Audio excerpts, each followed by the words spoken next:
Do you think you're bleeding great because you have a podcast? Oh, stop, bro.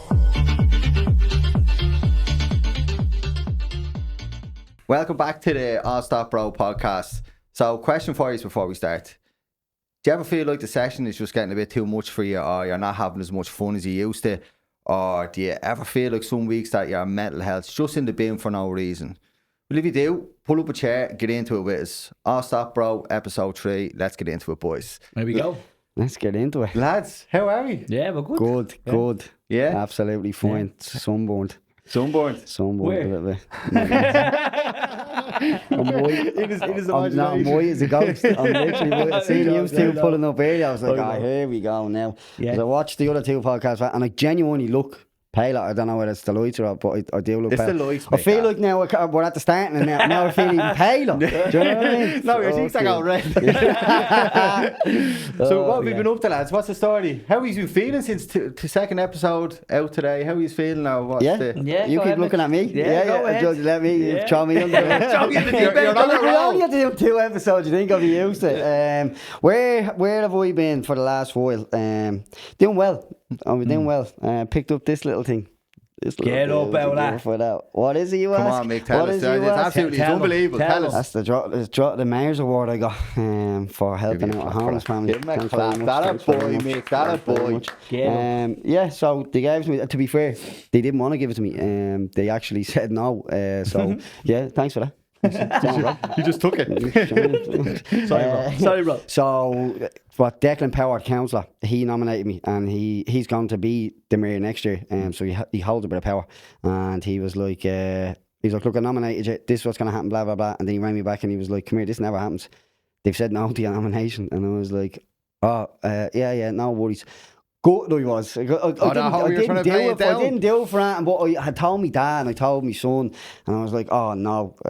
So he was just like, leave with me. He says it's not looking good, and then he rang me back then about 3 days later, and he was like, oh, balls to the wall. He fucking ate them. He was like, I had it. So basically, what it is, so most people get it for communities and stuff like that. Like there was a guy that was in Tidy Towns. There was one from Feckins Girls Gaelic that went all the way. So they're all communities and all. Mm-hmm. So they don't tend to give it for one individual for a great deed. Now, once or twice they have, but he pushed for me to get it. So, yeah, I was delighted to go in and have it off. I got to bring your man, the guy the homeless fella who I saved fucking... No, Well, you did. Yeah. I'm sure he'd say it, Mick. Yeah, like there was times there, like it was just like even when I was asked about it before, they would, like I said, and even I read it in the paper, and I was like, oh, it's a bit much, but I said it was a divine intervention. It genuinely was a divine intervention. So I was doing the running, and because I was running late all the time because I was cramming everything in, he was in the car park at like 10 o'clock. So if it was during the day, there'd be loads of cars, so I wouldn't have noticed them. So I kept seeing this car, and then eventually it was on the Saturday before Mother's Day, I seen there was a little 2-year-old sitting on the dashboard, and like my heart sank, and I was like, oh no. I was like, there's kids in this car. So that was grand. I went on my run, and I kind of sat around, and I seen your man getting out of the car, and I just kind of jumped out of the car, and I was like, mate, what's happening? And like, as soon as I seen him, I was like, this fella's a broken man. I was like, are you homeless in the car? And he was like, yes. And like the first thing I did, like, I just gave him a hug and looked at him straight in the eye, like genuine. I looked him straight in the eye, and I was like, I'm going to help you. I was like, I'm gonna save you. And he just laughed. And I was like, no. I was like, give me your number. I was like, I'll see what I can do. Because he wouldn't come. I was like, do you want to come home with me now? And he was like, no, the kids are asleep, blah, blah, blah. So I was like, I took his number. And then stupidly, I gave him a tenner before they left. I was like, yeah. And he was like, I don't need money. He was like, I'm okay. I'm not looking for money. I was like, get your wife some flowers. It's Mother's Day tomorrow. Like, looking back now, she's living in a car last month with 2 kids. I reckon like a vase and a fucking flowers in it would have been a bit tougher as well. Do you know what I mean? But she's still a man. But Exactly. so that was grand. And then on the Sunday, then I come down, didn't see him, and then it was the Monday. I came down, I seen him again, and by this stage I had talked to Jackie, and Jackie was just like, right, I'll start getting beds ready and that for them. So I rang him and I was like, come here, mate, you're coming to live with me, or you come to stay with me? And he was like, no. I was like, yeah. And I was like, You bring him home? I was like, I'm going on my run. I says, and when I go on my run, I says, when I come back, I says, where you going? And he's like, I was like, I'll just give you that time to think. So we went on my run, it's pitch black out, and I'm running on the roads, and I'm running my normal route. And like, no word of a lie, I'm top of me lungs praying to God. I'm just like, God, please help me so I can help this. Please, will you just do something for me? And I was like praying to me ma and my sister. And just before I had went on my run, I made that video to say, can anybody help me? I'm just looking for information to try and help this family. And then I prayed to God, and I prayed the whole way around, and then I was screaming. I do mad things when I'm on my run. And I was just You like, do mad things anyway, I'm mad anyway. Like, you know what I mean? So like, so that was grand, and I was flying back down the road, and so I was just like, please, just let me help them. So I got back in the car, I got over to your man, and he was just like, look, the kids are settled. He was like, I don't want to move them again and cause chaos. And I was like, that's okay. I was like, no problem. I was like, I'll be back tomorrow. So that was grand. But when I got home, I was just like, my phone, I didn't even look at my phone was hopping, and like the video was out, and I had put it out like, let's say an hour beforehand, and it was at like 16,000 views, and I was like, oh no way. I was like, oh, the big man's at the hearing me there. And then my sister rang, and she says, I'm at the saying it's a Daz News about, I never heard of Daz before, and she was like, do you mind if he rings you? And I was like, no, I was like, just once we can get this family sorted. So he rang, and he was like, how are you, pal? He was like, I heard the story. It was like, I had a similar story there a few weeks ago. Same family, homeless family in a car for 10 years they were. Nothing happening for them. He was like, we done a video and we got a GoFundMe and we had to help them. And like instantly I was just like, that's exactly, like that's everything I need right now. Like that couldn't have worked out any better. I was like, would you be willing to help? He was like 100%. So that was grand. Then the next day I got on to, yeah, man, I was like, you're coming home. I was like, I'll see you, I'll go out and run. And then about 8 o'clock, then he agreed. His wife was like, no. These are simple people. She was like, no. I was like, come on. So gave him the address. They went down and they followed us down. And he pulled up a bit later than I did. And me and Jackie were at the door. And your man get out, and then his wife get out of the car. And then they get out with the two babies, like a 2-year-old and a 4-year-old in their arms, and walking towards the house. And then the reality set in for me, and I was like, oh my God. I was like, this is awful. And like, I had tears in my eyes. Jackie had tears in her eyes, and we did our best to make the young flat Alex's room. We put all the matches and all that in so they could have their own space. Now, granted, I don't know this man. Yeah, of course. I don't know him from Adam, and like, I took a big risk. That's mental. I took a big risk, but I told him when I seen him, I thought, and I knew it, I was like, I'm going to fucking help you. I was like, I know who I am as a person, and I know my beliefs that I have and how I see the world. And I just know I'm different in a case of like, there's not many people that is like, fuck it, you're coming home with me. But Jackie was up for it as well. So we got them in, and then, so within the next day, Daz was on the case, and we were talking, and he was like, you can do a GoFundMe page, and we can do this for it and do that. And we made a video. His video got 100,000 views, and all his community was like, just backing it and everything else. And like, there was a part of it where there was a lot of people saying, oh well, they must be Irish because they're homeless, and they're not Irish, they're Latvian.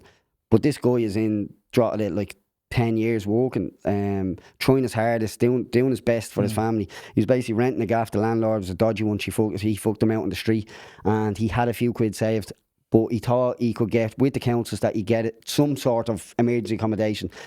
But like, all the money just kept whittling away from B&Bs to the hotels here and there. Eventually then he ended up in the car. So he was in the car for a month before I seen him.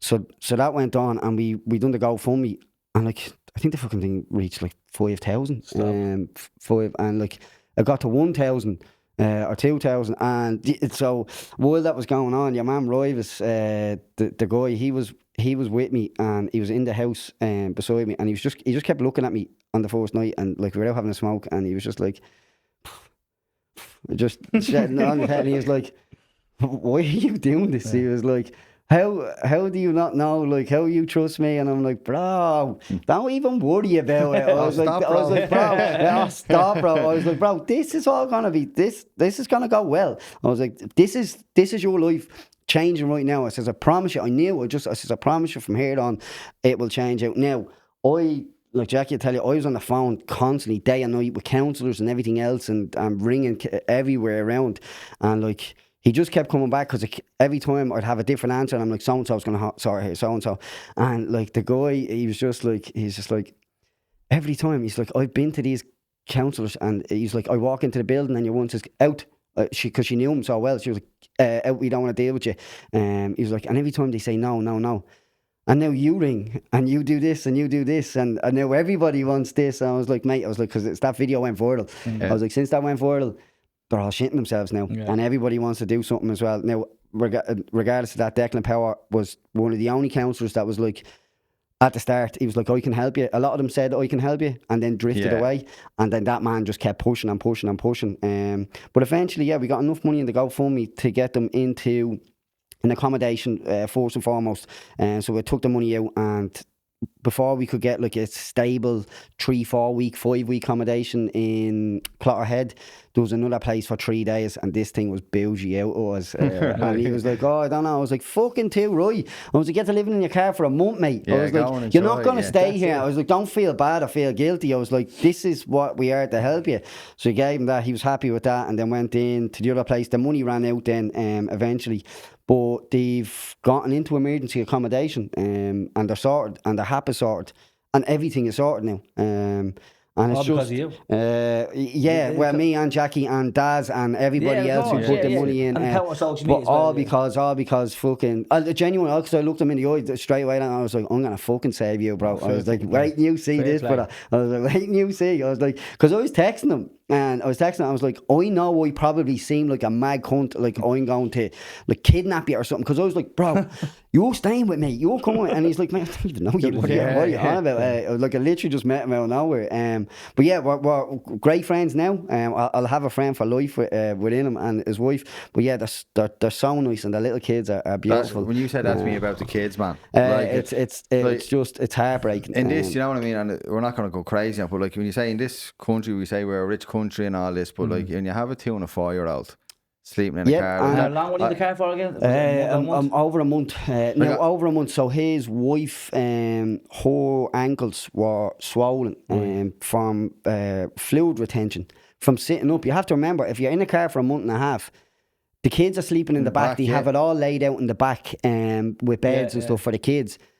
But these two are sleeping in the front, just sitting up. Well, I tried sleeping in the car after the session, after the car. Yeah, and you're in a jogger. Now that fella was doing it for a month and a half, and then going in and doing a 12-hour shift, and then coming back to the car. Now, while he was doing that 12-hour shift, he was parking close to the job, while the wife was in the car with the 2 kids. Well, which job is tougher? I think it's the wife's job. Imagine trying to entertain 2 kids in a car and keep them sitting in a car and just bring them out for a walk. And these two little kids, they're deadly, but they're goers. Yeah. Do you know what I mean? They want to play. They're just normal kids. Yeah. So to do that it was torture. But like as I said, like they never wanted any of it. They never wanted like even the GoFundMe was up, and like his wife was like, oh, that's enough, that's okay. And we had a plan. We were just like, just let us cipher out. And I didn't keep posting about and being like, go GoFundMe, just enough to get them by. But they're probably afraid of begrudgery. See, the other part as well was, so a lot of the comments were kind of Irish and blah blah blah, and I was like, do you know what? As an Irish man, for helping this, I'll take the brunt of it. But they were just like, they better be Irish, or they better be this and better be that. And I was just stuck in the comments. I was like, oh, this is, do you know what I mean? So I kept it away from them. And then obviously, fucking, they're not stupid. They had a look and they went on. They were like, your man came out and he's like, I seen the post you put up. He's like, a lot of people don't want. I was like, don't mind it. I was like, these people aren't angry at you. I was like, you're not this foreign guy that everyone's like, oh, we don't want. I was like, you're out here, you're working, you're giving to society. Do you know, like, you can't not want them in your country, like, that are willing to help the society out. It's everyone else, but it's overcrammed, and you're just, the government aren't doing anything for it. That's why people are annoyed, like, and you get it. But they're not all the same, because no, it's like Jay's. Someone was making fake pages of Jay trying to do something good. There's always going to be somebody. Yeah, that's that bit. Even though it was Mick. To be fair, that's what I put a lot of effort into that. I also put a lot of effort into printing that bad boy as well. I know, but honestly, Mick, like the way I'm on it, and like, I would be guilty if you see a car, you know it was it, but we were also caught up, and this is kind of what the podcast is about, mental health. We're also caught up in our own lives and doing our own thing and looking after ourselves and making sure we're all right. But to take a moment out of your day, to actually go, and I can get that thing, I can feel it off you, that gut feeling that no, something has to actually go over and stop in the car. Because I do have moments like that, and I'm like, oh, maybe I should do that, and I don't. Yeah, Do you know what I mean? I'm caught up in my own life, my own me, you know. In terms of that, I go on for a lot of that. I go like for instinct for me. Like yesterday, myself and Alex, the young fella, I was dropping them off back home, and we were coming up the Tiermafeckin Road, the big long road, and there was 2 young people come on the road. I was like, Jesus, I was like, it's not a road to be walking. And your man whips his thumb up. And I was like, fucking, today's your day, brother. Mick ass here. In the Range Rover, wasn't it? Yeah. You had the extra space. I wouldn't have a blue Skoda, it'd be nicer, wouldn't it? Yeah. But yeah, so I pulled over into the road and I was like, come on. And your man, so they were Portuguese, and he was like, oh mate, he was like, I walked down the centre, I just missed my last bus. He was like, I had to walk, it's getting dark. He was like, I can't believe you stopped. He was like, nobody stops anymore. And then I was just like, yeah, well look, do you know what I mean? But isn't that the thing about the way we are now? Like, we naturally, the way we are as a society and mindset, and this all leads into where our mental health goes. You see 2 people walking on the road at a bit of a dodgy hour, we call it. They're just walking on the road. Oh, they're up to no good. Yeah. But it's that kind of instinct that we have now. The same thing, and it goes back to helping people and being there for other people. We're kind of programmed beyond this kind of, everyone's bad or everyone's out against or that kind of thing. I think especially because I had Al in the car with me, I think for him, as a father to him, to see that other stuff, I do fucking random stuff anyway. But not everyone does that. But like that as well. So I kind of instill in him, like, no matter what, just be trustworthy and trust people. Do you know what I mean? We kind of done that, Jay. We let Mick out on the podcast. We done him so, Look, I had to save a homeless family just to get on the podcast. Like, do you know what I mean? Yeah. It did. It did indeed. What will you do for season 2 though?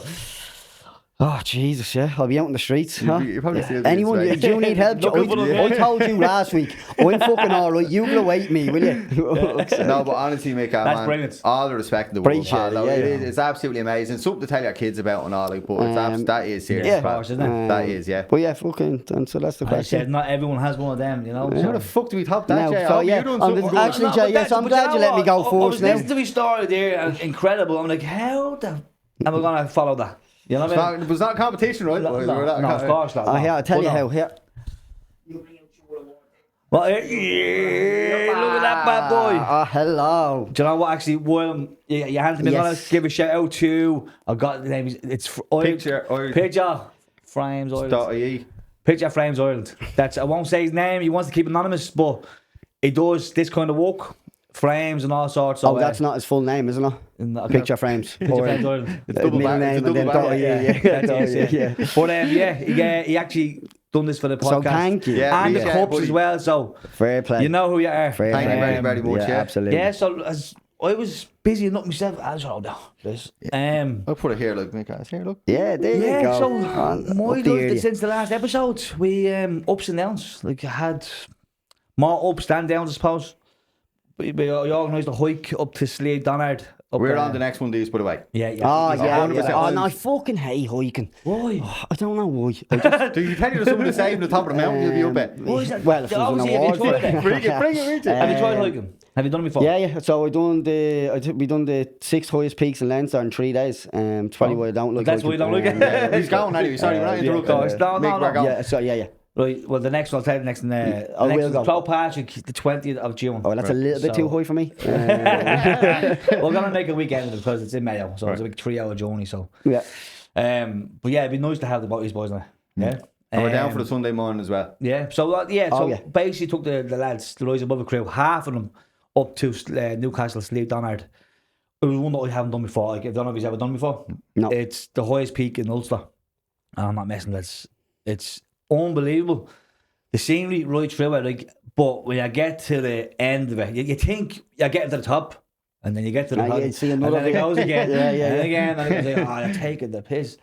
But there's about 22, 23 of us, and those people from Belfast and all coming down. Just Dead. because I put it on social media. Yeah. I love that, man. And I people love just it. say, like, yeah, can I join? Like, yeah, absolutely. You know what I mean? Open So- invite, like yeah. so 100%. we had them coming down, and a few others. Had a taxi lad, James, sound fella. He's part of the Men Rise Together group, you know, and he does all the hikes.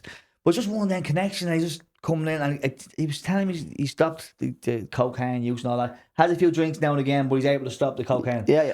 But he found the group men rise together, and then he's seen the rise above it, and like, you know, it was all connection, you know. Dead. So yeah, just chat to him going up the mountain, complete stranger, don't know who he was.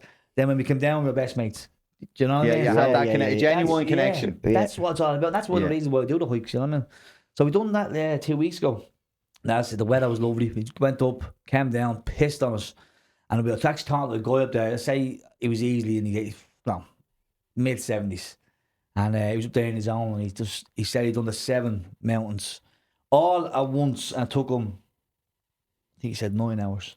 Fuck. 9 hours. Fair play. Yeah. This guy's 75. Yeah. 9 hours. I'm 6 years older than you are. It took us nearly 2 hours, 3 hours to go up that one. Yeah. Do you know what I mean? So I'm looking again, just chatting to him up there. I was like, this is incredible. Let's listen to his story. But yeah, so I've been doing just the hikes, and as it says before, I mentioned the hikes. I've been the mental health has just kind of crumbled a little bit. I'm not gonna lie, lads. Over the last while, don't know if you've seen that on social media.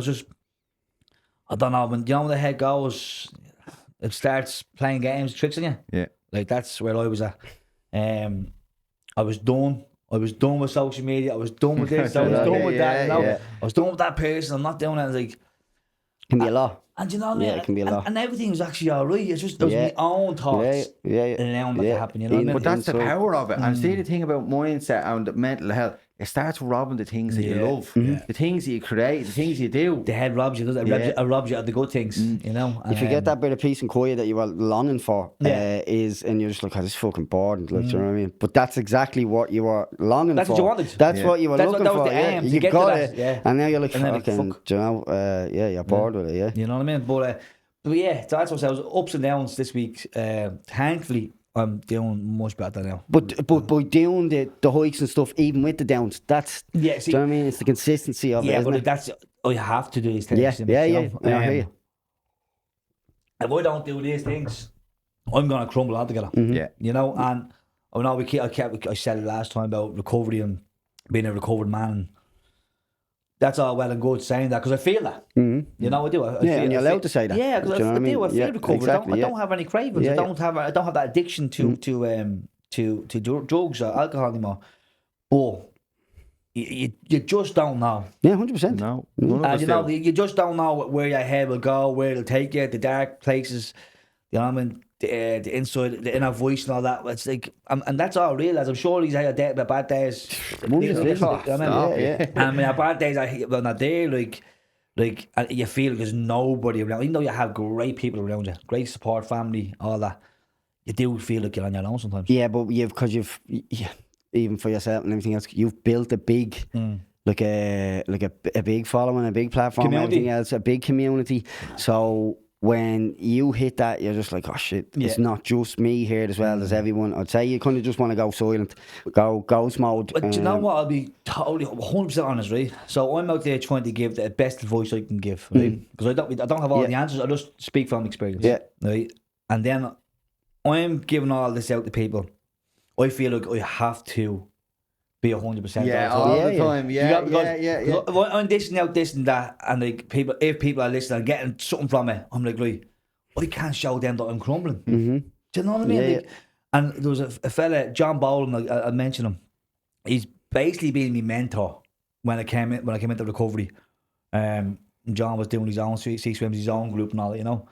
And he said to me, I got to know John over the years, and he says to me, who does Jay Bourne talk to when he's down?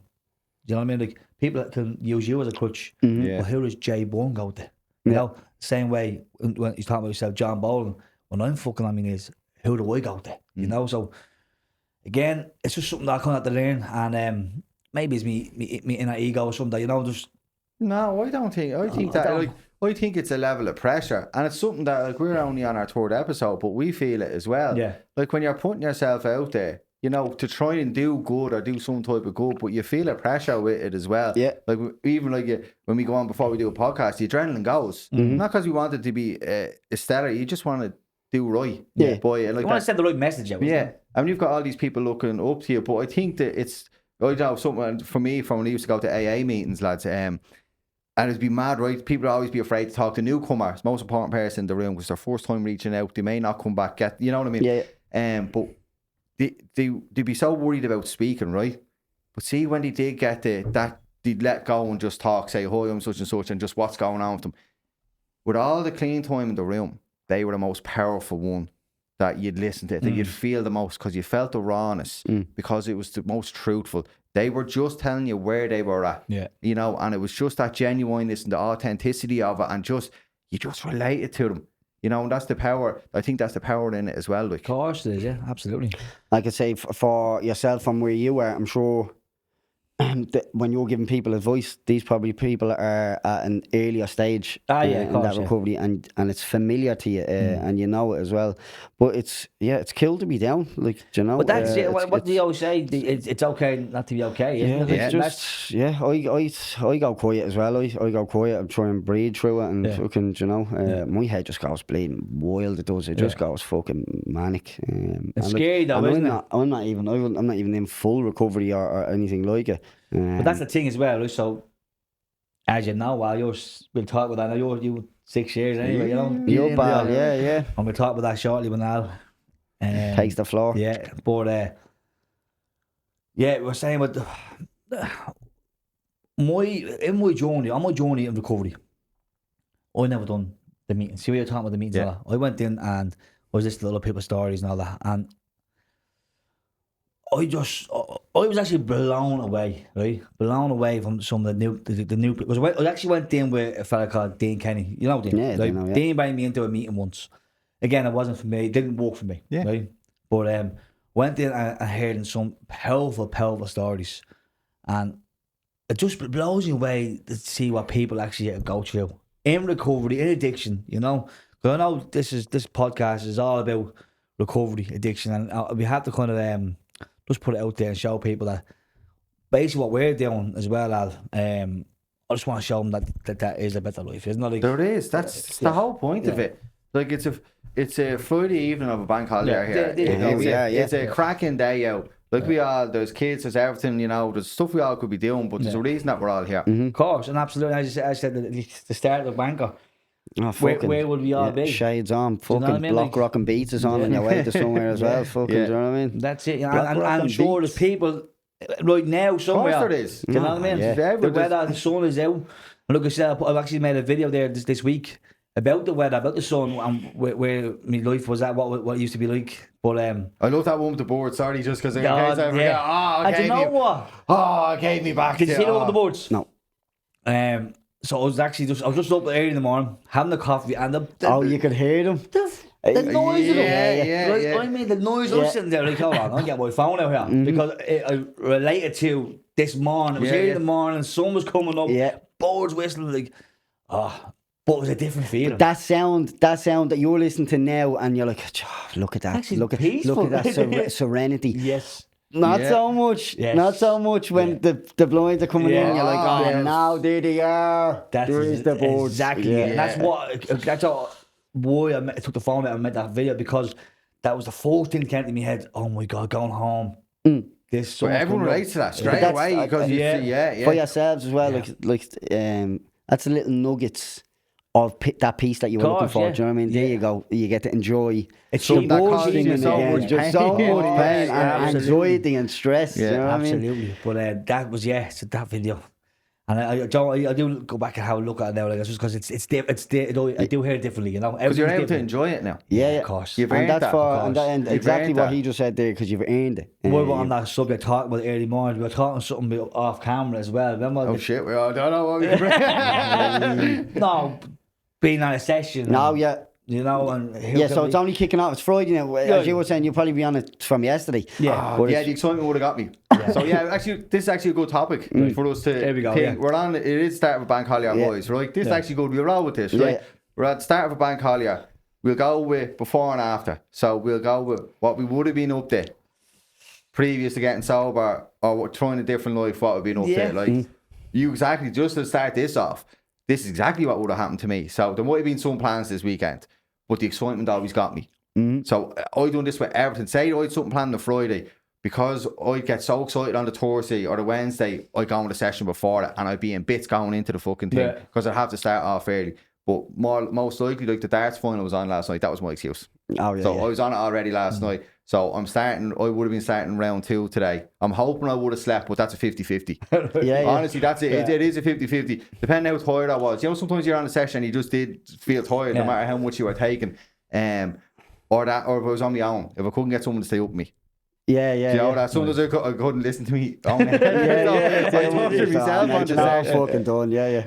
This one popped. I don't know who I was talking about this the other day, but it was a good one. I don't know where this conversation came from, but it was on about the mad shit we used to do. You know, you're trying to go to sleep, and we were after on the session all night. And like my missus come down at like 5 o'clock in the morning, and I'd be sitting in the sitting room. I'd just pretend to be watching the movie. Like, Normally, yeah. And she could like this, and she'd be like, "You going to bed? I'm just watching this movie." And she's like, "And it's 5 o'clock in the morning." Yeah. But my distorted reality, because the deeper you go, you lose as much as you're so unaware. Yeah. You lose awareness of how much distorted your realities become. How people actually see it, yeah. Sitting up 5 o'clock, do you know what I mean? Yeah. I used to be like a little squirrel scurrying around me, gaff downstairs, running out the back to do a sniff and have a smoking back in. Then trying not to open the fridge too loud. But then I thought it was James Bond going around. Yeah. And then I was really bad. I couldn't sit on my own, right? Just me brain. So I had to play darts or remember Wii Golf. Yeah, I'd play Wii Golf me on about 3 hours, and she'd come down, and I'd be sweating. And I look back in there, and if I got a high score, I'd be sending the boys a picture at 4 o'clock in the morning. But I thought this was all normal. This was just my existence of it. But see, I definitely can relate to that now. So see, we said you were staying up in the morning, 5 in the morning watching a movie. Mine was the UFC. So the UFC be over, but I rewind it. And then pretend it's only started. But you probably hadn't even seen that. Pretend it's only started. It's only him in the gaff. And then rewind and pretend again. Right, let's start again. Let's go again. They are doing little bets and all. Predicting. Betcha he'll win this one now. Fucking legend. Well, that was it, because I related to that story there, because you come down. And like, that's only the start. Or like even, I think, fucking, one of the comedians said it as well, but it's like the old fucking reruns of FIFA. Of the last game just playing on in the background, and it's fucking, do you know what I mean? You're sitting there 5 o'clock, 6 o'clock talking shite. And would you be like that, boys? Like me, I'm always on my own. So I wouldn't have been as heavy, but I would have been a follower. So let's say 1 or 2 of the other lads, they'd be heavy, and I'd be just like, sound. I was a yes man. Do you know what I mean? Do you want to get another way? Yeah. If you can, do you know what I mean? Do you want to go home though? I don't want to go home. That's the last thing I want to do.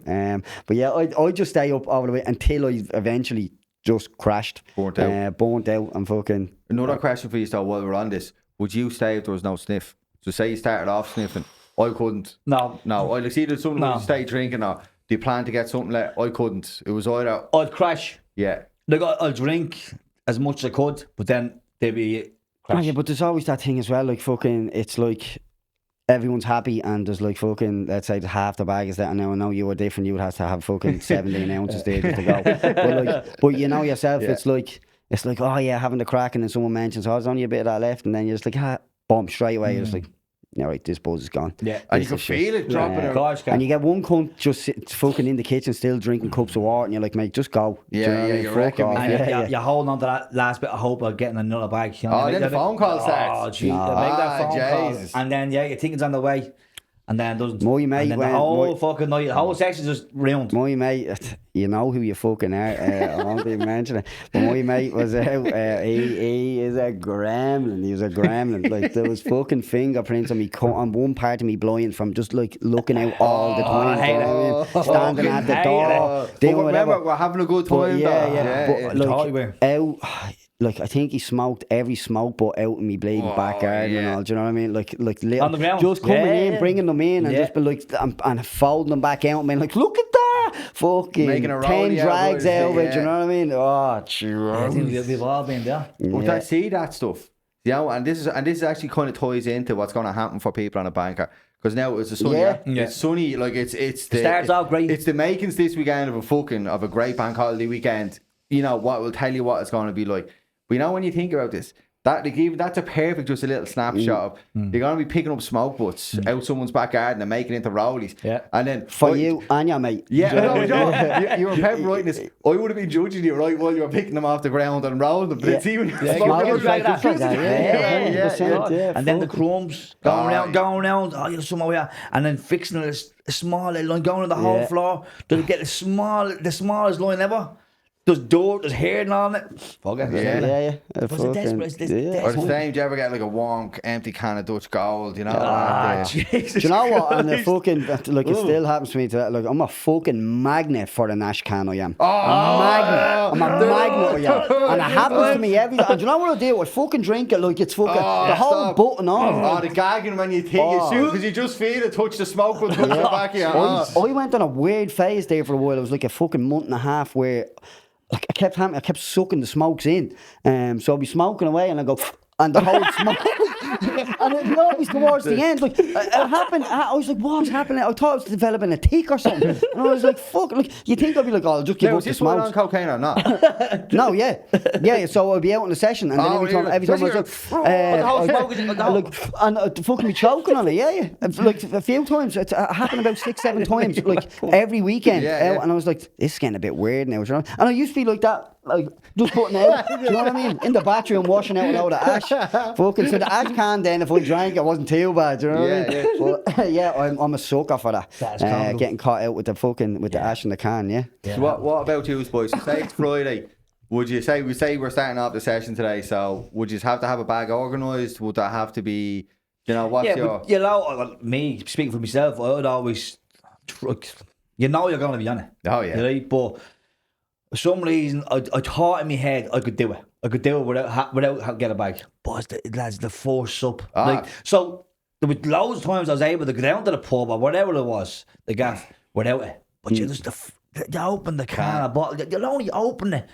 Oh, someone says to you, right, you get that, and then straight away on the blower then, do you know But what I mean? like the fucking, there's so much videos and that about it, and like I watch them and they're hilarious and stuff like that. Do you know what I mean? Where it's just like, bag. But it's real. But so it's not a case of fucking that's what I've. It's ongoing and that's what happens. It's just It is what it is. There's more people that get fucking stuck into it than others, and I think that's what the podcast is for. Is for them cunts that it'll be out Monday morning. That them fucking beautiful video you made of those birds isn't so beautiful anymore. Do you know what's a bank holiday Monday as well? You could roll into the bank holiday Monday and then your kids going back to school and all fucking. I miss some work on the Tuesday. Because you're only building your life back around then. So Wednesday, Thursday, and then as you said, back to normal then. Then you do it all again. You're back at it then again. You know what I mean? But I would have went out and like I always deep down I knew, but like I'd probably still be drinking a party now if I was able to stop at the 3 or 4. That's being honest. Now, even like, you know, and it's a tough thing to say, would I have got the thing to stop? Probably not. If I was one of them that could go to 2 or 3, because the way I defined the session was, it was great fun till about 2 or 3 in the morning. Right? Just everything was at its peak. You know, the band, you know that, but that's one thing I miss about the session is, you know, the connection. You can feel the energy. Everyone's going, But when I got to, you knew the session was over. But then I just stay. The night goes too fast. Or it'll rock up 9 to 12. It's like, oh, jeez, we have a bit of time here. You look at it again. Fuck, it's 4 bollocks. You know what I mean? Well, and then 1 or 2 cunts who are sounding all day, like, right, I'm off. And you're like, here, it's happening now. And then the peak, but like, you know, the session hits its peak, and you know, you can feel that it's starting to go. And like, I'd have to thought, go home, but I was never going to go home. But if I could have done it like that or controlled a bit, I probably wouldn't have wanted to stop. But it's the torture. See, when you go past that, I think, for me anyways, always my own experience, when I go past that 3-4 o'clock in the morning, that's when bad decisions start getting made. That's when the really bad things will start coming out. So if I knew people were going to bed, straight on the phone, start ringing around, seeing who's up.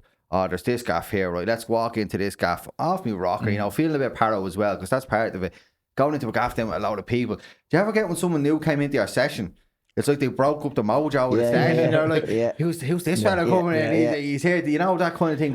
But you got on with everybody else. Well, I don't know, I did. Did you? I know I did, but it was all fake. Yeah. That's the thing. I got on with everyone because it was a common fucking But bullshit. dangerous though, because you as you said, you end up in different gaffs and people you don't know. And people I didn't like. Do you know what I mean? That's what I'm saying. Like, you know, sometimes it'll happen to you. Sometimes you go into a gaff and you just feel off. You know, you just the buzz didn't connect, or you know you felt out of place there. But I still fucking stand there. Like in our torture, I'm going, them cunts don't like me. You know, and I just feel paranoid, but I'd still stay. But you don't do it for the session to stay to keep it going. That's what I mean. That's the only reason. Like you're sacrificing at that point. You're not having a good time. You're sacrificing your own happiness. I'll give you one now. So them sessions you were on, do you still see them lads, or do you still be with them? No, not to the. He's still not liked. We still out of my money now. It's not a thing that at the start I tried going down because I still wanted to be one of the boys. Yeah, and it's not that like I still love they're all still my pals, but when you take the drink and drugs away, and it would happen for most people that you're palling with, and it's something that's a hard one to say, but there's nothing in common. Like it's hard. That's why the likes of the hiking and the sea swimming and the running. That's why it's special to have. To have something to do. That's where you find real friends, though. Of course. That's where when you take away the bullshit because you're all just meeting up for one thing. Take that away. What do you have in common? And the thing one of the things it's mad. Like there was one chap, and we were best mates. We were dangerous together on the session. Like my missus used to say, I hate seeing the two of us together because we'd laugh for days. It was so much fun, right?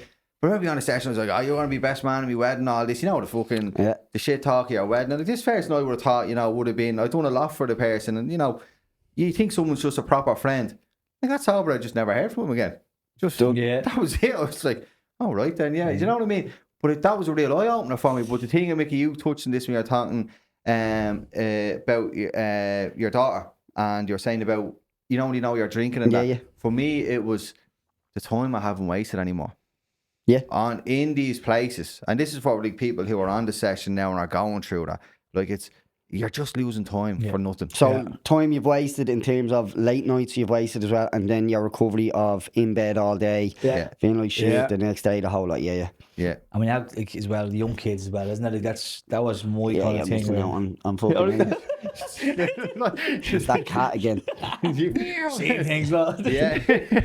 No, as I was saying, me with like wasting all these days, time, and then I just felt the guilt. Wasting your fucking life away. You know what I mean? Fucking just doing stupid, silly fucking things. That's it. And like, being on the phone though as well, like you texting people. Fucking stupid things. You're looking at it the next day. You say, do you remember that? Then have to look at your phone. The fear of looking at your phone the next day. Fucking just everybody and anybody. You know what I mean? Yeah, anyone who's online, and it didn't matter. It was just that. But like as I say, you're sitting at. I always ended up on my own because I always sit up longer than everyone. Yeah, but I was the same. So. I remember one of my mates, this story popped into my head there, right? One of my really good mate, and I partied with him a lot, but I'll tell you, just kind of jump into two stories. Hopefully I'll get the first one right. But you know what I loved about him, right? Partied with him my whole way, and he's still someone I hold very dear to me, right? But partied with him all the time. But see, when I got sober, he turns around and he goes, "You're not welcome here using anymore." And that was a powerful thing to say, you know, you go and do your thing. I was with him all the time, but as a friend, he was, even though you would have, you know, enjoyed having me on the session and all that, he was a person who looked at me and went, "No, you're doing right in your life." He cared about you, and he loved so that's a real one. That was a real one. One of the funny things, he had a bike in his gaff that had no brakes on it, right? Right? Why you had a bike that had no brakes, and the way you had to slow this bike down was pedal backwards. Stop. Right? And I had the thinnest little wheels on it, right? And I remember one night I couldn't get a taxi home. I was going home. I was taking all the empty cans out, all the cans that were left in the fridge. I got me 8, so I was happy going home. So it took me it was a 10-minute cycle home, but I kind of have this long path down to my front door. And you know, I'd forgotten about brakes around, but the whole time I was coming home, right? So, and it was about 3-4 o'clock in the morning, so I'm trying to sneak in the door. I was sure, didn't I forget there was no brakes? Boom! Straight into the door. My head cracked off the door, right? Ashley comes running down, you know, "Oh, what's going on? Things on?" You know, because I'm at me nut as well, and I'm trying to get, she goes, I'm just looking for my keys. And you know, it's really embarrassing, but you know, and she She goes, how bad are you? I says, I wasn't taking that. And I swear I wasn't taking that. And she just looks at me real smug and goes, look at your hands. You know them, you get that mad piano finger thing. Yeah, so that was me going undercover there. So I go through the window or the glass in the front door of the gaff. Yeah. Don't know how that story popped into my head. I've forgotten about that. No breaks, literally. No breaks fucking in life. But still, it was sneak in, what? But it was even at that, then it was straight back into the gaff session. Yeah. And like, you know, like it could be till I start hearing the kids up or I start look. And Joe, this it's a horrible thing to say, but this is what I done. Like I'd sit in the gaff and then I'd start hearing the kids moving or getting up. I'd ask, and to be fair to her, she done it. Like I don't deserve her for it, but like I'd go up then, I'd ask her to bring the kids downstairs, and I'd just go up and sit in the room, close the door. And you know, we were talking, I used to watch old boxing fights because I'd be sitting on my own. I needed something, to keep my adrenaline up enough because the drinking the drugs went down. So clearly, I should have went to sleep. But you know, but no, couldn't. Yeah. It's mad what we put ourselves through, lads. Yeah, It really is, isn't it? And the family as well. Though. Yeah. Well, I'll tell you this quick story as well. But I done stupid. Like, again, I wouldn't do half the stuff like sober. You know that. You know what I mean? Yeah. I was on the session for about, went out, started off in the Shamrock in Finglas. Met a guy from Finglas, don't say his name. A few beers with him. Ended up sneaking off out there. He had a place up in Donabay. Had a caravan, right?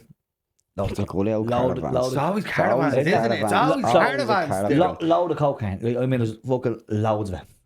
That's how you know there's loads. And someone's really going. We're not talking a couple of orders here. Yeah. So we it's a few nights up there. Got stuck into it. It was Jordan. I think it was a Saturday night, Friday night into the Saturday, all day on the Saturday, into the Sunday. And I'm not messing, lads. This is no sleeping 3 days now, and just kept going. We ran out of that looking to get more. We had more fellas to come up with more. I was meant to be going to Disneyland with the kids and the kids' mother on the Monday. Oh, Jesus. On the Monday, right? And when did you start this? So Friday. Friday, Saturday, Sunday, right? I'm still awake. The fella that was with me, he fell asleep, right? Let him there. I got up, I'm walking around this bleeding caravan site. Like, how do I get out? The sun is coming up. I'm like, no money. Right? No money, so I'm going down. No way, no money. Donna Bay back to Ballymun. So I walked up to Donna Bay village, little town. Seeing a taxi rank. Now I'm scalded. I was pinned, like just wrote off. Yeah, man, I was going to Ballymun. Any chance? So yeah, put me in the taxi. Went back to Ballymun and said, I got it. I said, give me a second. Went to me dad. He wouldn't have it. He goes, he snapped. He snapped. Because he knew it was going away that morning. Right? So he gives the taxi man the money. I'm in the house, still lit, like meant to be in the airport in a few hours. Like, and I had to go and have a shower. I got changed, and I went to the airport. I met the family in the airport, the kids, and I'm like, she just goes, don't fucking look at me, it's going back. I'm like, I just want the world to swallow you up. Fucking, But I just felt the guilt, but I felt like I had to be there for the kids. How long were you gone for? 4 days. Did you feel that guilt for the whole 4 days? The whole 4 days, just ruined. Did you ruin the holiday a bit? 100%. No, I would have done that. I would have been Scorpion. Even if you were pretending to be like, oh, let's do this, let's do that. Like you know yourself. About Polly. Exactly what you said. They kids know. Kids know when you're legit and when you're not. They know because they don't need words or anything. No, they just know. You have an instinct of it. They have an instinct of it. Yeah.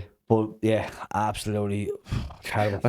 Really bad. I'm just picturing like Jay going on the roller coasters looking real miserable. You know, just going around looking real sad. The worst coming out of his line. Everyone there going, on the phone texting. Can you do a drop to you where just part Disneyland? But yeah, that was the mad thing. It's crazy, isn't it? It's like fucking normal or whatever. Fucking if you like, right, I'm going away to Disneyland on the Monday. I'll go out on Friday. I'll have a few on the Friday, and that'd be grand. But that was I know. But that's not who you are. That's not what you can do. So you couldn't stop. I was one of them, like yourself, I just couldn't stop. But you were saying the same. No matter who's there, you're going with them. So and like I feel like I've said it before. Like in terms of like drinking was my main one. But I kind of wanted to come back, as you said, if you could do that, you would, or whatever. I kind of wanted to be able to have a few points and enjoy them again. So do I. That's all I wanted to have a few beers and stop. That's all I've ever wanted. Yeah. Something so simple, but I just couldn't do it. I think to myself, I'm like, so I can, and I can't stop it. Like, I can have a few beers and then fucking 2 weeks go, 3 weeks go. But, like, is it a case of, like, there, like, last week, I think I had too many beers for my standard, but not enough in my own head, you know? Like, I probably had 2 beers one of the nights and then another 2 beers the next night. And then I had, like, 6 cans or something. And then it was after that one, that was a few days, and that was after that. Then I was like, here we go. I was like, do you know what I mean? And fucking, like, Jackie, I came out to him and she was like, "Were you fucking out, you gobshite?" And I was like, that's so good to women, though, aren't they? "Don't fucking start. Jackie, do not start." And she was like, fucking. She was like, "You had one good year," and I was like, "Fucking yeah, a year, a fucking year is what." And here I am trying to justify. We've all done it. Yeah, do you know what I've done? Do you know how hard that was? Do you know what I mean? Fucking, and the last thing, fucking, I was like, do you know what? I didn't even plan on drinking this. I was only going to have 1 or 2. Now I'm just drink at them. Just going to look at them. Yeah. I'm going to smell the things. But yeah. So fucking, yeah. So I was like, fuck that. So I had to get back out running again and get back on the proverbial fucking wagon again, do you know? But you have to ask yourself, mine's though, a roller coaster, like, you know. what's the point in having 2? There you go. And it was that case. It was like, two were alright, but what But for what though? For, you know? This is my brain. The boy starting. This used to happen to me early on. Like, I was like, boy. Yeah, boy, yeah. What you getting? Well, I want to ask a question. Yeah. Why did you drink? Did you drink to enjoy the taste, or did you drink to get drunk? No, I drank out pure. But for me, boredom and fucking just numbness of something. And I also just drank because I didn't know what else to do. And it was numbness. So there was something going on, was there? Yeah. So like yourself and stuff with the cocaine and stuff like that. Like, I drank with everybody, and see, it's easier to drink with everybody, but it's easier to do cocaine with everybody nowadays anyway as well. But like, I drank with everybody, and then as you were saying, like, yeah, the lads all went to the pub, and even if we were out on the Friday and Saturday and Sunday, like, the lads would be there. But then I'd have fucking 8-pack on the Monday, and then I'd have it on the Tuesday, and then I'd be drinking whiskey on the Wednesday and the Thursday, and it was just constant. And then Friday roll around, the lads are back down the pub, and like, yeah, hey, fucking, do you know what I mean? We're back out again. Yeah. And I just kept going and going and going and going. Like, I was nearly 13 stone. Like, I'm not blessed with height. Don't fucking even look at me, you. Don't even look at me, you. You don't start a little barrel sitting there. Sorry, Mick. You're rocking in here now like you fucking just done 50 sit-ups outside, 50 press-ups in your white t-shirt tan. Don't start. I'm sorry. Everybody, yeah. Fucking, it's not always about looks, it's about what's in your heart. Absolutely. Follow God. Absolutely. But yeah, I forget, what were you saying there? No, do you know what's mad for me? And I can honestly say this, and I used to say this thinking it was cool saying it, you know, that was a bragging thing. In the last, like, and I drank a lot, lads. No. I drank a lot, like, it was... Like, you throw a 48-hour in the week anyway. See, when you have cocaine in there, it's fucking... It's never ending really. Drink it. So when I was drinking, sorry to interrupt you, but like the 6-8 cans, maybe 10, that's sending me to bed. Yeah, because I'm pissed. But like, whenever cocaine is involved in it, that's 6-8 cans. It's 20 cans. Yeah, there's no stopping. You don't stop drinking. Like, do you know what I mean? Like, you drink coffee if you had to. Well, you pissed on 4 cans. That's 4 cans. Like, normally without acting. Yeah. Well, but I'll go for 6 days on coke. Yeah. Actually, you said that to me, we'd have arguments over, and she goes, "You can't even fucking drink anyway. It's just that stuff that you take." Yeah. But honestly, boys, in the last, and this could be, it could be more years than this, but I can safely guarantee and say, in the last 7 years before I stopped, I never went drinking once without cocaine. And I fucking drank a lot. Like, more times if you rang me, I was on it. Yeah, but you were drinking for the cocaine. Yeah. Was it just as an excuse because I made it feel... Do you know what's mad? If you rang me, right, and say, you ring a few people, have you got anything in now? Does he? I wouldn't go drinking. I'd have peace, right, which is fucking bananas. I'd have peace myself that if I knew we couldn't get a bag, there was no coke. Not going to drink. And I'd be alright to sit at home with that. Yeah. But the majority of the time, you would have it. Yeah. So not the enjoyment with the lads. We're all going out to socialise. We're all going to have a pint or two in there. Can you get a bag? No, I can't. Yeah. And then, so instead of you being like, oh, I still want to be... Because see this inner battle I'd have, I'd just be sitting there ringing to get a bag. And what, you'd sit at home then being like, Grant, There's no exactly. bag. Yeah, like, now, I might have what if you rang later on and someone was like, oh, we had to get sorted? Straight out. I've gone. got up and got out of bed. Yeah. And gone to the Get session. out of bed, yeah. Got up Fucking hell, yeah. I remember. I know you always say people's names, but two of the boys rang me. It was 11 o'clock, and I was after being on a mad session. And they rang me at 11 o'clock. Actually, like, what are you doing? I'm going out. And she was like, what? Yeah. 11 o'clock, got out, went to the session. Ready to go sleep. Oh, like Like a sesh, like. do you know who? And she'd never come on, but Ashton would tell you stuff that I've forgotten. I can Ash, imagine. Yeah. Ash, you're more than welcome. First guest, you can have that. You can have that seat there. But she can tell you stuff. Like, she told me there was one night, and I don't remember this. We were driving home, and I used to be mad for drink driving. She don't want to sniff and that.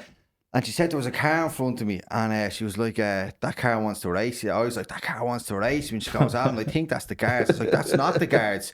And she overtook them and blew down the road. It's the fucking guard. And somehow they pulled up behind me. Me bananas didn't they let us drive off. And did you have Ash in the car beside you? Yeah. Yeah, it's probably why they kind of let that thing. that But like, you're settle. sure overtaking and blowing off down the road, like, and like that's just there's so much of things like that I don't remember. That's it. I was going to say that because my neighbour actually only pulled me 3 days ago and says a story to me that I have no recognition of, right? Like literally as you said there, because the amount of stories that we can't remember because we're just gone the head. Yeah. So allegedly, I remember they had a swimming pool in the front garden. But they bring out the back garden. It's a big pool, right? But she says she woke up one morning, there's the ambulance like that. Yes, brother. I can't even remember. I'm like, no, yeah, was it? Just out of cruising past me, like. There's a bag. I'll have a minute. Oh, but then it was lying there. I don't think that was in the nipple hand. Tell me it was lying there. Zoe, my neighbour, she said to me, like, yeah. I was like, Jay, you like that? In the swimming pool at 6 in the morning. Open your blinds, come out, Jay's at it again. Them boards are out and Jay's at it again. The reason why I'm saying that is because I'm saying there's loads that I can't remember. Like, you think it's soberly doing that, like, do you know what I mean? Fucking, it's hectic, like the smoke boards. But that thing we said about the days, I remember, me and the boys, we'd have to be turned into like the Matrix or getting maths books out to realise, to try and figure out how many days we've been up. Because eventually when it got dark and bright that many times, you lost. You're gone. I was like, what day is it? And I said, were we up all night and all? All nights. All nights. So, by the time this airs, the bank holiday will be finished. So if you're watching it and you have done it, it's probably going to be Friday, isn't it? Yeah. You'll have gone through the week of misery. You've gone through it. So let this be a lesson to forgive yourself. Don't do it again. And go back on it. No, but but to be kind to yourself. 100%. You saying that? Sorry for jumping in, Yeah. but you know, just something. 100% you saying that, because the only way I learned on me doing this was how many times I hurt myself. How many times I punished myself by going through them weeks of misery like that. Because it's easy for us to jump on here and be like, yeah, stop drinking it. Because some parts of it are fun. Remember I said up till the 2 or 3 o'clock in the morning, you're having a good night. It is fun. We're not going to bullshit. It's not all paranoia and misery. But when you go through them weeks, if you've kids at home and you know that you're going to let your kids down this weekend, you're going to fight with your missus, you're going to spend money you don't have, you're going to leave yourself in debt. When you go through enough weeks of them, eventually you start chipping away at yourself. Because I put myself through fucking the last 3 years was that non-stop. And that chipping away at yourself, you're taking away from everything. So the way you look at yourself, I think, is like, as you say, you keep chipping away, so you're getting lower and lower and lower and lower. But the lower you get, the more you're going out then on the Friday, because you're like, so what's the point? I'm a piece of shit anyway. Do you know what I mean? Fuck it. I might as well fucking, is this ever gonna fucking stop? And it's a case of, like, and especially for you too, like, fucking, granted, like, D is there. Rock bottom. It just hit rock bottom. It does stop, like, it has to be a rock bottom. Or the lower. This is always a lower than rock bottom, isn't it? There's a basement. I feel like for me, I was probably hovering mid, not all the way into full on rock bottom. I was hovering mid, but we're having me miss and everything else beside me to be like, right, I need to make a change here now. So probably save me fucking life or save myself a year or two. Now I say that, like, I was fucking drinking all the time anyway. But yeah, so like I kind of went mid from it, and that's, like, for yourselves to go rock bottom and all the way up is incredible. It's incredible. Like, as I said, I watched my sister battle with addiction and get it for a few years, and then kind of, and that's what you were saying, like, earlier on. it's a day-to-day thing. I remember Al saying, like, fucking get your head into the pillow, just take the day as it is. So if that's the case, and this is out on the Friday, and you're thinking about it, and you're like, fuck it. Do you know what I mean? I went out mad last week, and I went out this Friday. Like, fucking try and relax. And it's easier said than done. It's a lot easier said than done, because it's shit. And the boredom at the start is always bleeding. It's just like, oh, fucking, it's killer, but... Yeah, like, fucking back yourself and believe in yourself, and fucking, I'm really tried, you know what I mean? There's so much stuff out there. Like, there is, and I think the only reason I don't feel bad saying this is because I've been through it. Do you know what I mean? I always speak from my experience. That's the only thing. If I ever think something, it's what I've experienced. It's not what I think or what my bullshit brain has told me. But, like, if you're out there and you're going through it, and, like, you're going through this, and the hardest thing to do is admit it. And like we said, the people that you're currently surrounded with, your mates, you can't admit it to them because they're not actually your mates. It's the only thing that you have in common with them. If you're in that type of thing, I'm sure people do have friends, but it's to stop judging yourself. Yeah. You are not the only person having these mad thoughts in your head. You're not the only person sitting at home doing this on your own. Trust me, like the one thing, when I have so many people reach out to me, and they all think that it's just them. They only think that you're the only one going through this. I categorically promise you that you're not. Sometimes just taking the first step, just saying it out loud, that you think you might have a problem. You don't have to say you're an addict. Just say things, you're just admitting something that you already know, but you're just saying it loud. Things are definitely getting out of control. When you look at your life, can you see it and say, do I need to make some changes here? Yeah. Can changes be made here? And if they were made, would I be better for it? Like, as I said the last time as well, like, for me, it was never a case like, right, I'm on forever. But it was like, I had to get to a stage where I was like, right, I need to be off this. I need to give it up for more than a month or more than 2 months. I need to see where I'm at. Because it'd always be like, off it for a week, back on it. But off it for 2 weeks, back on it. So with the run and everything else, like, I would say, find something difficult to do. Like, for me, it was find something difficult to do every day and just, like, back yourself and give yourself 2 months even. Just give yourself the 2 months and see. And the worst thing about it is that after like 2-3 weeks, you'll find you're just like, oh, this is brilliant. And you're like, fucking freedom. You're just like, fucking, you're like, yeah. Well, you said something, Mick, there about for people that's coming into recovery, looking to start their own journey. I thought now myself that I was going to be boring.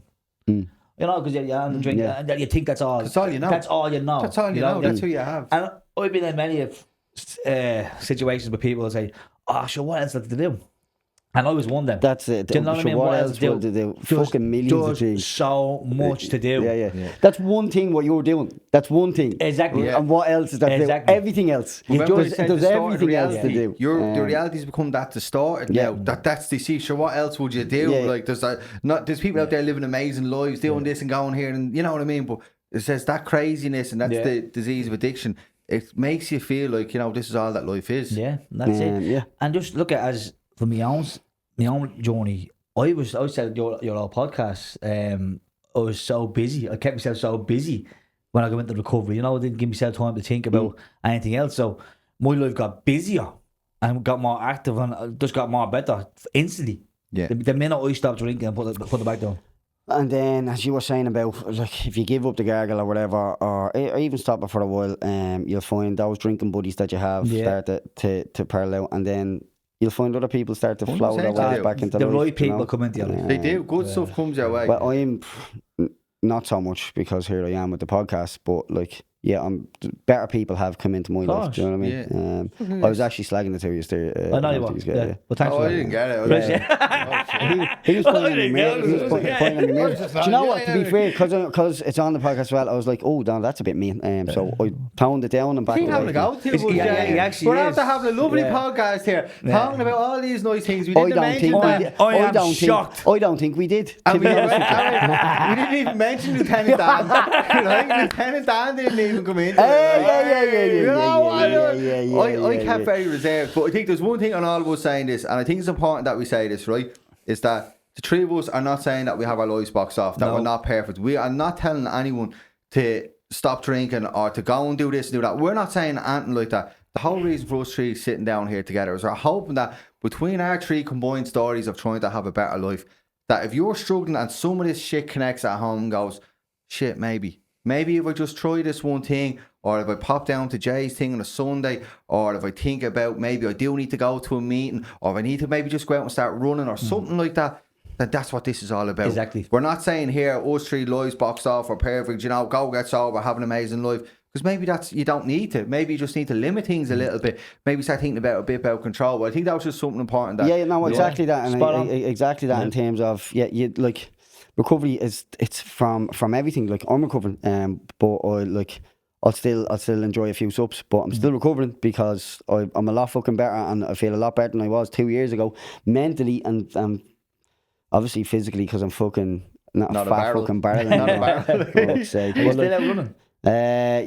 So I stopped this. So I hit a void after the year after everything went on, and that's where I think I like the few subs in between after, and I was like, sure. Like, I was like, I should have the podcast now as well, and I'm basically famous. I've made it. Like, I'm talking about it and all, and then just start slipping into it. And I'm so aware. I'm just like, you fucking. But that's called life, mate. Yeah, do you know what I mean? Yeah, that happens to me still. Yeah, idiot. But like that as well. So yeah, back out running the other day, and starting. I'm gonna see in my head. I want to run every day now again. Do you know what I mean? I just it's the addict in me. I have to fucking. Mindset, do you know what I mean? I have to do something every day. But if today was fucking 2-3 years ago, do you know what I mean? Be a lot different. I would have been. I'd be gay now. Do you know what I mean? It's a beer garden day, and it's not an easy thing to turn around and say, no, I'm not going to beer garden today, or I'm going to say no to the phone, or I'm going to ride this wave of craving and emotion that I'm having now to go out and do it. It's not easy done. It's hard earned. Can I ask you a question? Do you still get cravings? No, you're 6 years. I actually never mentioned that. Where's Six years sober. We actually never said you went on a holiday as well, so we never get into that. 6 years, 6 years sober, humbling. I just live my life a day at a time. Yeah. You know, at the start, and you have to really, at the start, my first day, my first week, my first month, my first 3 months, 6 months, 9 months, year, that's kind of how it goes. Yeah. I celebrate it all, and because I was like, small wins. It's like that. I'm fucking doing this. I don't know. Wins. Yeah, I'm like, but it's doing it. There's an app I have, it's called I Am Sober, and I used to always check it out. It gives you fucking hell, because it was something that I never thought about. Give it to you in hours and everything, like. Yeah, it gives you minutes, hours and everything. Yeah, you're just like, Jesus Christ. Yeah. But then as time goes on, you just stop checking a little bit. Yeah. But the years. Yeah, because you said, like, you're coming recovered. Yeah. Do you know, it's not, and I'm always grateful for it. And like some days, I'll keep this for another episode. That's a question. I'm going to ask you that on another episode. Yeah, because I could go down. We'll get into that. Because it's a thing when you go down, but yeah, like 6 years away on holidays with my family. Like, a really bad thing I used to do, I used to go to Ibiza every summer for the last... Yes, everyone you say... like madness. I'd send my missus away on a holiday, and she'd take my kids away, and she'd go out with her man and I'd go to Ibiza with the lads, like... Every year? Every year. Yeah. Okay. Sometimes I go to Ibiza twice. And I thought that was... Yeah, you would, yeah. I thought that was perfectly accessible. Crazy mind. I didn't see anything wrong with that. Aye. Now, like, I thought my kids, the memories... And when I first went to Ibiza, I had a good time, but I'm always a minute away from my own little mini podcast here. But yeah, 6 years, absolutely amazing. And it's fucking Alan. Yeah, 6 years, incredible. Yeah, 100% fucking... Like, if someone else can have a bit of what I had, that's why I'm here. And yeah, probably like you, Jay, I'm fucking, like, I'll speak for that. Do you know what I mean? Life of the party, fucking everything else, kind of, and on the outside look like that fella has it all sorted. It's all bullshit. And bullshit. he's that fella's not gonna fucking, like, I can't see him being sober, or why would he be sober? Sure, he looks all right as it is. All bullshit, all fake. He's the biggest bullshit. Yeah, king bullshit. But I bet you they all love being, as Mick said, they all love being around you. Because you were the centre. I used to one, if you wanted, like, the lads, a lot of lads wouldn't go drinking with me because they knew if they were going drinking with me, we were it was chaos. Yeah, it was chaos. And I was like, just that kind of fed me ego a bit, because my whole life was resolved around being this fucking bullshit. Yeah. You know? Yeah. But fucking 6 years ago. It's crazy how congratulations. It goes. Yeah, thank you. Well done. But I suppose we better wrap this one up, because I'd say before we do wrap up, massive shout out as always to Jamesy and here in Magic Door Studio, who are supporting us, me and the boys. Thank you so much. Big shout out we're really appreciating it. We're having a lot of fun. And we're going to bring it over into the corner where I'll do the end segment for my little poetry piece. You're forgetting about that, you little fucks. I told you, sorry James, but I told you in the second. I told you in the last episode that I was going to make it a thing. I was going to make it a thing. I thought you were just generally saying that. So this is called my little picture frame. No, so I'll just give... Go for it, again. The last one, I can see the moon stage. Yeah. I see the weight that you're lugging in silence. That's why you came looking for some guidance. Struggling with shadows in the night, but there is light. And you must be reminded. Every time that you slip, don't trip. I am right there behind you. I'm the thunder and the lightning. I am the fire in your stomach reignited. So stop stressing for these blessings in a rush. Heaven isn't a treasure if you settle in for dust. Spread that circle if it's a must. But stay sharp, measure your moves, build your temple with some trust. I never promised you ease, but I gave you strength in the storm. I watched you run through the grief, watch you repent and reform. So this journey so far, what's it taught us? Don't belittle those little wins, they'll reverse your misfortunes. Stay the road, pay your tolls, don't fear no internal forces. Now get your hands back on that wheel. Let's see. Boom. Podcast. Shell Magic Dog Studios, Big James, we all love you. Deadly. Legend. Ja, do you think you're big break because you have a podcast? Oh, stop, bro.